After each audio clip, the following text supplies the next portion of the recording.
Se abre la sesión. Si el rey es tan alto, es tan guapo, está tan preparado, pues que curre. Entienden que estamos ante la mayor tragedia de nuestra época y los medios que estamos poniendo a disposición son ridículos. Es por todo ello que, lamentando que esta investidura vaya a finalizar con Rajoy de presidente y una gran coalición como respuesta a las ansias de decidir su futuro de vascas y catalanas, nuestro voto será que no. Gürtel, Púnica, Lezo, Aquamed, Nos. Están habituados a hablar siempre porque aquí han controlado el poder ustedes toda la vida. Y ahora les fastidia que vengamos aquí las gentes que hemos estado torturados y roturados por la dictadura a poder hablar. Eso es lo que les jode a ustedes. Coño, y es verdad, joder. ¡Ah, la mierda!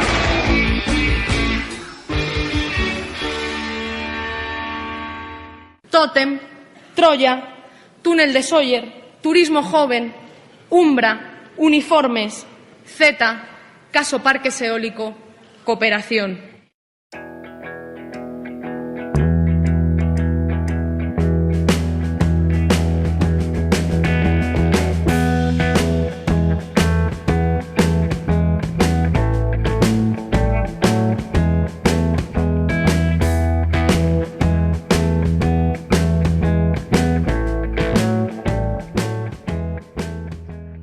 No pudo ser. Bienvenidas al 51º programa del Vaso del Congreso.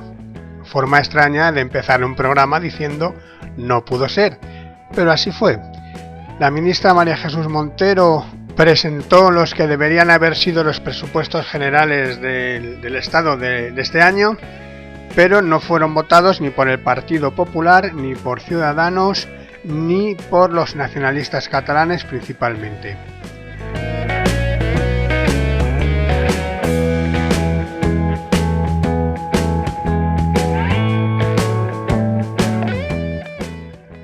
El gobierno del Partido Socialista, emanado de una moción de censura, la primera que llegó a buen puerto en la democracia española, no pudo aprobar su primer examen, y por ello el presidente, el señor Pedro Sánchez, tendrá en su primera legislatura un recorrido más escaso de lo que a él y a sus socios de Podemos hubiesen deseado.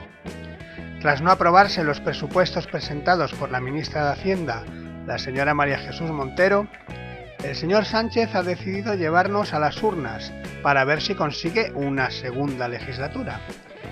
Pero antes de anticipar los acontecimientos de la semana, volveremos a la presentación de estos presupuestos y vamos a escuchar uno de los zascas más impresionantes que se han podido oír en el hemiciclo desde que en España se ha empezado a utilizar el término zasca como la manera más impactante de refutar a alguien. Sin lugar a dudas, cuando esta palabra suba a la RAE, si necesita de un ejemplo, qué mejor que la intervención de la ministra ante el señor Pablo Casado.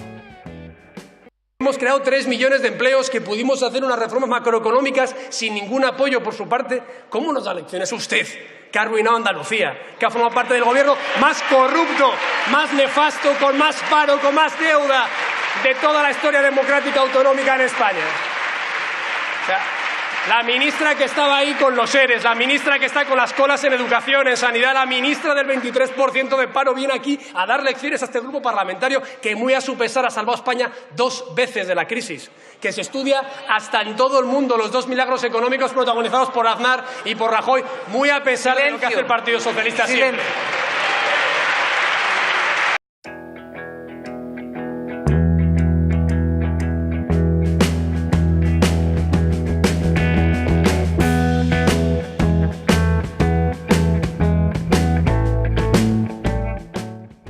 Si el señor Casado, que nos cuenta que en todo el mundo se han estudiado los 2 milagros económicos del Partido Popular, no se da cuenta que él debería haber estudiado de verdad, haberse sacado su carrera de verdad y haber estudiado un máster de verdad. Y eso le hubiese ayudado a reflexionar antes de hablar, que la señora ministra ya se lo advierte como aperitivo al comenzar su réplica. Pero el señor Casado es un ignorante. que piensa que se puede hablar igual en la Plaza de Colón frente a los impávidos de las banderas que en el estrado del hemiciclo.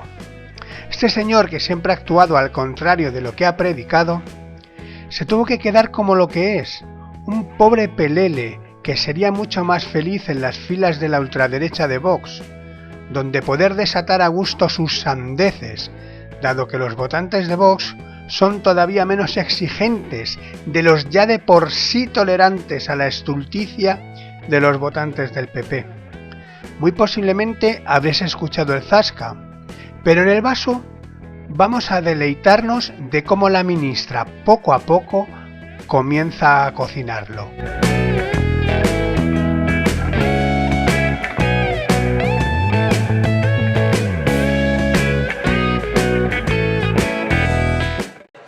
Muchas gracias, señora presidenta. Y si me permiten la broma, señoría, qué pena que no haya más debate de este tipo.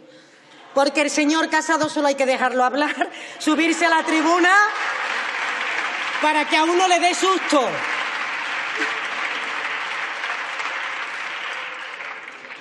Para que a uno le dé susto, señor Casado, tal como usted se expresa, en el lenguaje que se expresa y en el tono que se expresa. Señor Casado, usted ha dicho, yo creo que en el calentón, si me permite la expresión del discurso, sí, del discurso, sí. Usted no cae en lo que dice. Quiero pensarlo, señor Casado, porque sería mucho más grave que usted fuera consciente. Usted utiliza palabras como la contención, la rendición, lo que le decía antes, ¿no? Son palabras totalmente guerracivilistas, ¿no?, que usted utiliza para referirse al resto de grupos parlamentarios que componen esta Cámara. Pero usted ha dicho aquí algo que a mí se me ha escapado exactamente. ¿Qué va a hacer usted con los catalanes que no opinan como usted, señor Casado? ¿Qué ha dicho usted que va a hacer con los catalanes que no comparten su pensamiento? ¿Qué va a hacer? ¿Qué va a hacer, señor Casado? Porque usted ha dicho, la ley es la que aplicamos y la que se está aplicando en este país, ¿no? No, aquí dice alguien. Mire, señoría, ustedes se retratan solos porque a ustedes no les interesa defender la ley. Usted quiere la mentira y la confrontación para llegar a la Moncloa. Me preocupa la idea de España que ha reflejado el señor Casado en esta tribuna. Todos los que no opinen como uno opinan está fuera de la España del señor Casado. Y eso, señorías, es una deriva muy peligrosa. Es una deriva que tienen ustedes que hacérsela mirar, porque evidentemente esta España es inclusiva. En esta España todos tenemos un hueco dentro y no hay nadie que tenga que ser excluido por su forma de pensar. Verá usted, señoría, quien no defienda el estado del bienestar y quien no defiende el estado de la autonomía no puede defender la Constitución española. Es que es así de sencillo. Ustedes que debilitan el estado de las autonomías y el estado del bienestar no se pueden llamar constitucionalistas, porque se rompe España, señor Casado, cuando se enfrenta a los territorios. Se rompe España cuando se enfrenta a los ciudadanos, no cuando se dialoga dentro del marco que establece la Constitución. Se rompe España con las actitudes que usted hace, señor Casado. Usted, como los malos actores, sobreactúa. Por eso le digo que hay que dejarlo, que usted se suba a la tribuna y hablar durante mucho tiempo. Y se está usted encasillando en ese mismo papel, en un papel que conduce al incendio y a la crispación. Y yo creo, señoría, que en el fondo ustedes de lo que no quieren es de hablar de los problemas cotidianos de la gente. Y tampoco quiere el Partido Popular hablar de los casos judiciales que afectan también al propio Partido Popular. Porque usted todo lo convierte en un enfrentamiento interno, lo convierte en una arma arrojadiza. Pero yo se lo voy a decir muy claro, señorías de esta Cámara, el Partido Popular no tiene alternativa. Durante los últimos 7 años se ha demostrado el fracaso económico y social de sus políticas. Y no se lo iba a decir. Señor Casado. Silencio, por favor, silencio. No se lo iba a decir cuando le iba a hablar del milagro económico, pero cuando usted se ha deslizado por esa vertiente hablando de mi papel en Andalucía, se lo voy a decir. ¿Sabe dónde está el milagro económico del Partido Popular, señor Casado? En la cárcel. El milagro económico está en la cárcel. Ahora vamos a escuchar la parte final de la primera intervención del diputado de Ciudadanos, Albert Rivera. Está hablando durante unos 32 minutos y bueno, como venía de la Plaza de Colón, que en el fondo venían un poquillo escaldados porque no fue lo que ellos pensaron, y para Rivera no va a ser lo más cómodo porque al fin y al cabo ya está en una misma foto junto a Abascal, y en este caso es al revés que la famosa frase, es decir, que quien no se mueve sale en la foto, no le va beneficiado mucho.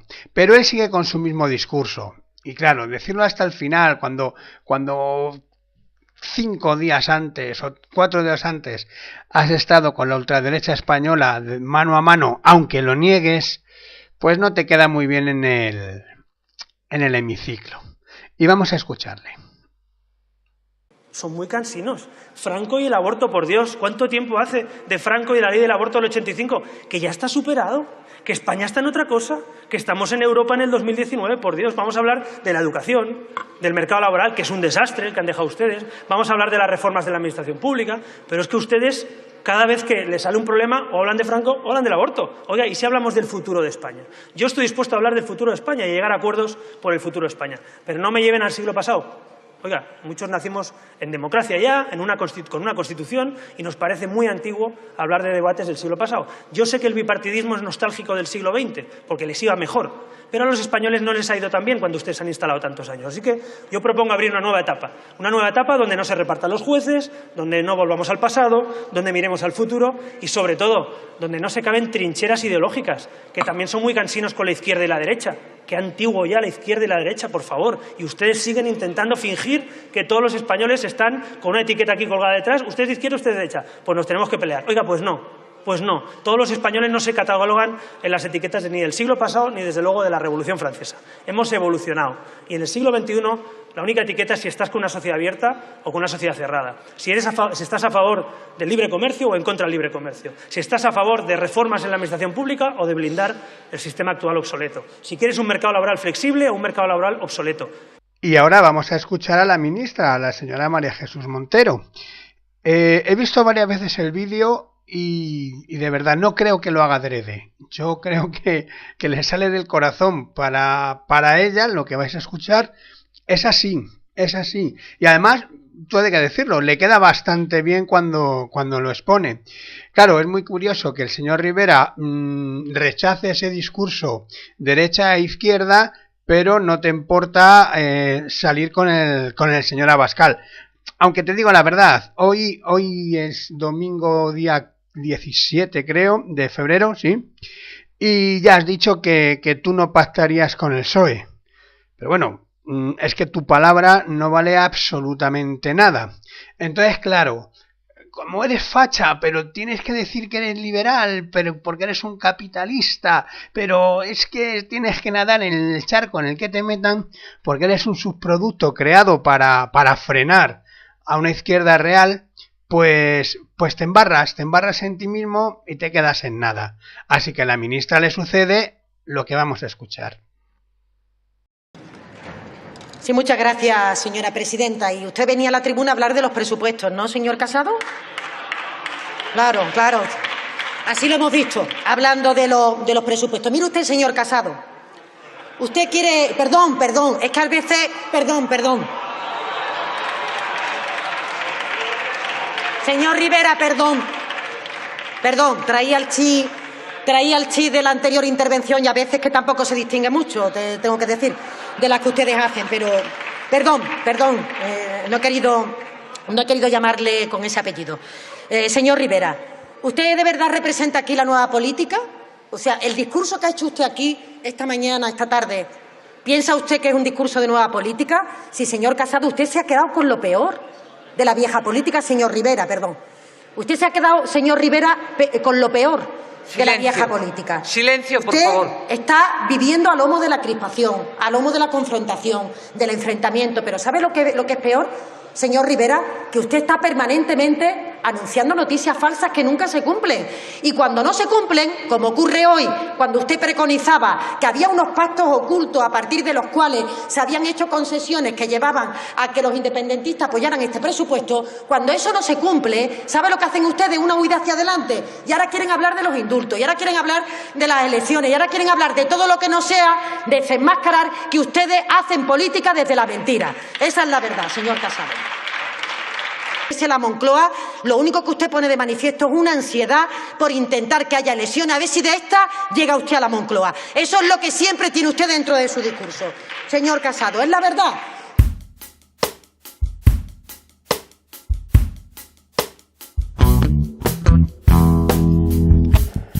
En otras circunstancias habría que decirle a la señora ministra que se lo debiera hacer ver, pero no es el caso. Aquí el que se lo tiene que hacer ver es el señor Rivera, pero las elecciones de Andalucía han definido la tricefalía del Partido Popular y da lo mismo decir un nombre que decir el otro que decir el tercero. Usted, señor moderno del siglo XXI, si todo sale mal, traerá la ultraderecha sin complejos a los escaños del Congreso, que ya estaba, pero sin discursos, solo acciones.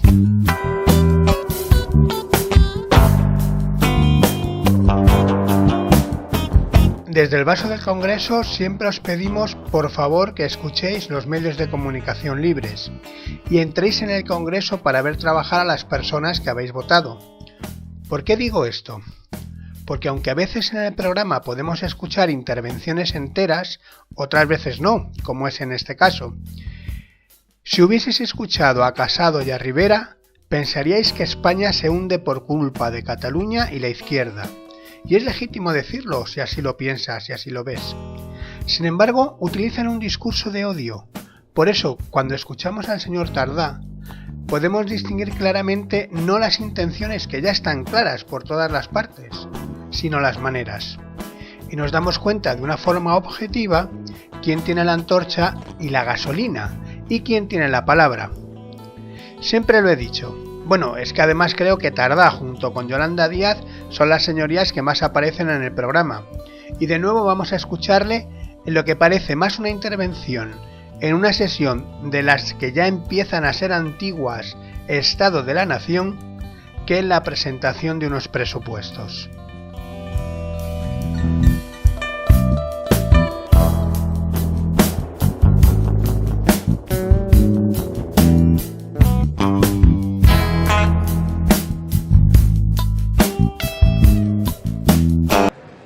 Gracias, señora presidenta. Señor Rivera, usted nos dice que su madre tiene que borrar semanalmente unos lazos que le pintan en la fachada. Lo siento, creo que no es correcto. Mi compañera, mis hijos están cada día sacando carteles, pegatinas de la fachada de mi casa que rezan de la siguiente manera: nazi, cabrón y todo tipo de insultos. La anécdota, por dolorosa que sea, la de su madre, la mía y la de tantas personas que puede haber, la anécdota, por dolorosa que sea, también algún concejal o alguna personalidad del Partido Socialista catalán ha recibido insultos o algún intento de agresión, como yo mismo, o como usted. La anécdota, por muy dolorosa que sea, es anécdota.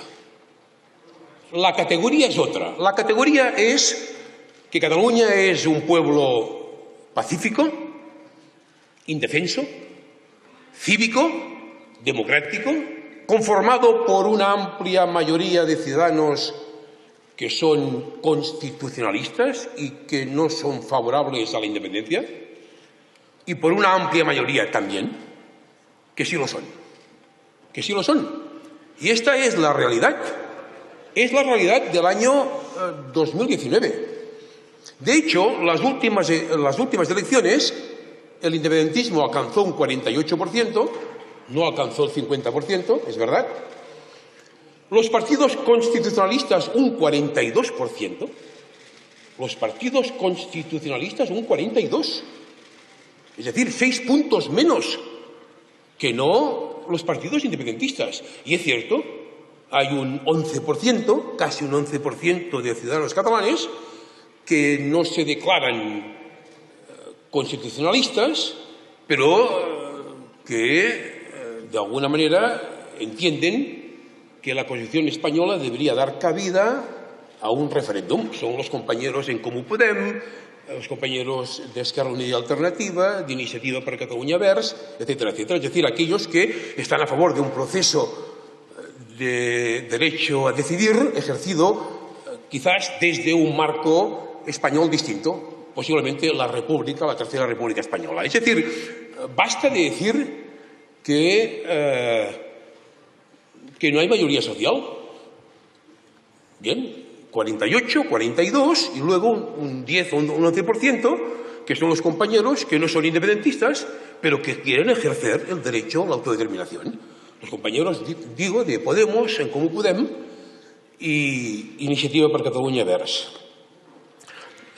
El azar de la historia ha hecho que coincida este debate de los presupuestos generales del Estado con un juicio que, a nuestro entender, es el juicio de la vergüenza. De hecho, es un juicio que provocará una fractura emocional entre buena parte de Cataluña, digo buena parte, no digo toda la Cataluña, pero una fractura emocional entre buena parte de Cataluña y buena parte de España, que creo que tendrá mucha más magnitud que no la sentencia del año 2010 que provocó aquello que nosotros hemos considerado dinamitar el Estatuto de Autonomía que había sido refrendado por el pueblo de Cataluña. La derecha va a por nosotros. De hecho, ya ha ido a por nosotros. Por cierto, luego irán a por ustedes. Porque usted sabe perfectamente que nunca se hubiera pensado que dirían de usted lo que ya dicen. Y antes de ir a por usted, irán a por los compañeros comunistas y a los compañeros de Podemos, evidentemente. Por esto siempre decimos que al fascismo se le combate con cultura, ciertamente con cultura, con democracia y en la calle.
Útero Punk o Diabo te espera.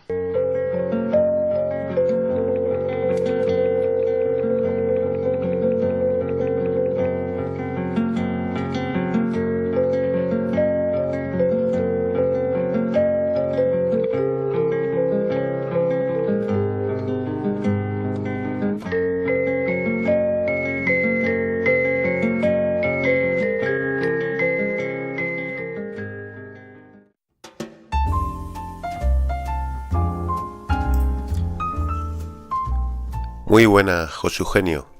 Un saludo a las amigas y a los amigos del Vaso del Congreso.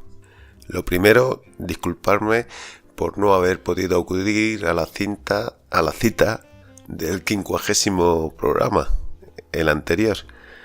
Por cierto, enhorabuena, José Eugenio, por llegar a 50 programas, que me parece que no está mal para 50 programas sobre el Congreso de los Diputados. Muy bien. Y nada, y también felicitarle por ir sumando nuevas voces, como ya se pudo comprobar en el programa anterior, que se están sumando nuevas voces al programa y espero que continúen, que eso enriquecerá mucho este programa. Pues dicho esto, vengo prácticamente solo a saludar y despedirme durante, yo creo que unas 3 semanas, porque aquí estamos de vacaciones, es el periodo estival, es lo que tiene vivir en el hemisferio sur. Enero y febrero son los meses de verano y ya la semana pasada ya estaba prácticamente en vacaciones y ahora ya me voy de viaje, así que voy a estar fuera, como digo, 2 o 3 semanas. Yo creo que voy a volver para el 8 de marzo o por ahí, cuando se tenga que hacer un programa, y seguro que habrá que hablar de esa fecha que va a ser muy importante, yo creo, este año, tanto aquí, bueno, en Chile y en Sudamérica en general, como en España. Yo creo que va a ser la palanca que nos va a ayudar a revertir esta situación.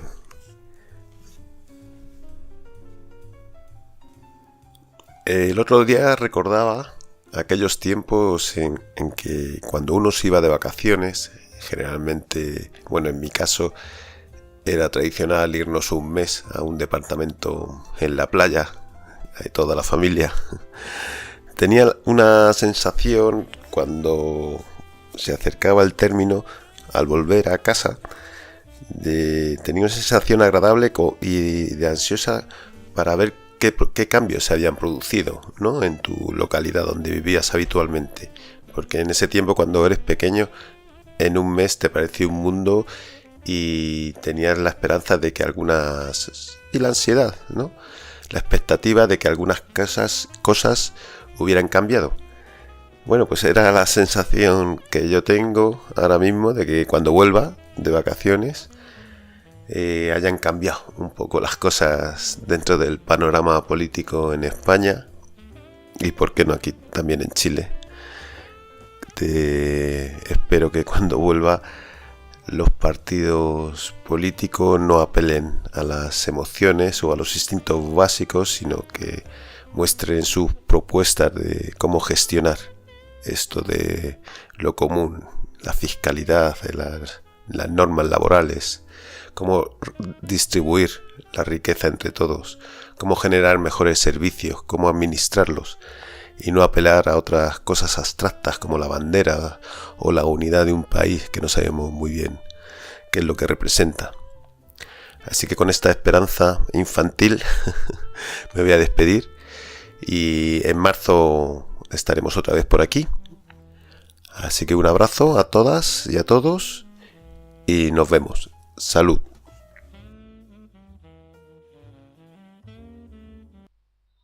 Muchas gracias, César, por tan buena reflexión. Que te vayan muy bien las vacaciones, qué sensación más rara. Disfrútalas muchísimo. Pero, a ver, siento decirte una cosa. Le estás pidiendo a unos políticos que se conformen y se comporten de una forma adulta. Y en realidad yo creo que los políticos se comportan según el pueblo al que se están dirigiendo. Creo que es así, ¿eh? Si estuviesen ante un pueblo inteligente, hablarían de otra forma. Mariano Rajoy siempre se ha dicho que en sus discursos trataba a las personas como si tuviesen una edad entre 6 y 8 años. Los malos, los buenos. Abascal... bueno, es que bueno, síguele un poquito en Twitter, que escribe, o escúchale. Bueno, si ya nos vamos al extremo más patético de todos, pues el que secuestró ETA, el Ortega Lara, que eso ya es deleznable cada vez que hable la boca. Y bueno, mira, el otro día hubo una cosa muy curiosa. Estuvo entrevistando Jordi Évole a Irene Montero y a Inés Arrimadas. Y hay una cosa que ha dado muchísimas vueltas por Twitter y es el consejo que le da el asesor de imagen de Inés Arrimadas a esta señora. Le viene a decir que da igual lo que cuentes, tú sé simpática, porque, vamos, más o menos como que vas a hablar con necios. Puf, ¿qué hay de verdad ahí? Yo creo que, por desgracia, bastante. Cuando un político se dirige al público español, ¿qué está pensando en su interior? ¿Qué le han dicho cómo nos tienen que hablar? ¿Qué capacidad tenemos? ¿Y qué le pedimos a un político que nos cuente? Pues es muy buena reflexión, César. Y tenemos marzo, abril, mayo... Bueno, abril no, 2 meses y medio. Para ver cómo se dirigen a nosotros los políticos. De hecho, estos 2 meses en el Congreso van a ser bastante interesantes. No sé cuándo se disolverán las Cortes, pero vamos a ir siguiéndolo. Muchas gracias, César. Muchas gracias a las pocas pero maravillosas personas que nos escuchan. Y nada, que tengáis una buena semana. Porque la Constitución, cumplirla en este país es la revolución. Es decir, sitúa tú al gobierno fuera de la ley, no te pongas tú. Y entonces pudimos demostrar que con la ley, y había que cambiar la ley, pero con la ley que había se podían hacer las cosas de otra manera. Pero hicimos algo distinto. ¿Tú sabes lo que es que todas las emisoras de Córdoba que había entonces conecten un día a la semana y sale el alcalde o cualquier concejal? Venga, pregunta, en directo, y que el alcalde y concejales se vayan a explicar el presupuesto. No, vecinos, que participéis. Es decir, nosotros os exigimos que participéis. No me pidáis la participación, no, que tenéis que la obligación de participar, porque estamos solos. Me desperté con una nube negra justo en el centro matemático del pecho. Desayuné con la ventana abierta y sobre mí cayó una canción protesta. No era de Bob Dylan, porque no la conocía, ni de Peter, Paul and Mary, que hacían versiones de todas sus canciones. Me encaminé por la Gran Vía, tratando de esquivar a los policías.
del pueblo soberano que sin darse cuenta hizo esta canción protesta.